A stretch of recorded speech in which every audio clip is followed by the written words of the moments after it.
Hi friends, బయటేమో చల్లని వర్షం 3 రోజుల నుంచి కూడా ఎక్కడ ఆగకుండా వర్షం అనేది కురుస్తుంది కదా. ఇంక చల్లటి వర్షంలో వేడివేడిగా ఏమైనా తినాలనిపించి ఇక్కడైతే ఈరోజు ఆలు చిప్స్ చేస్తున్నాను అనమాట. దీనికోసం ఒక బంగాళదుంప అయితే తీసుకున్నాను. ప్రస్తుతానికి చెప్పాలంటే ఇంట్లో ఒకటే బంగాళదుంప ఉంది. బంగాళదుంప తొక్క తీసి పక్కన పెట్టేసుకోవాలి, కడిగేసుకొని తర్వాత ఒక గ్లాసులోకి కొంచెం సాల్ట్ అనేది యాడ్ చేసుకొని ఇలా వాటర్ కలిపి పెట్టుకోవాలన్నమాట. ఎందుకనేది నేను చెప్తాను.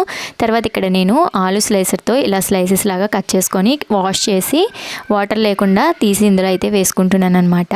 ఇలా ఆలు స్లైసర్ ఉంటేనే మనకి బాగా సన్నగా వస్తాయండి, లేదంటే మనకి మెత్తబడిపోతాయి అనమాట. ఆలు చిప్స్ అనేవి క్రంచీగా రావు. కాబట్టి ఆలు చిప్స్ చేయాలి అంటే మాత్రం స్లైసర్ ఉండాలి, లేదంటే సన్నగా కట్ చేసే టాలెంట్ అయినా ఉండాలన్నమాట.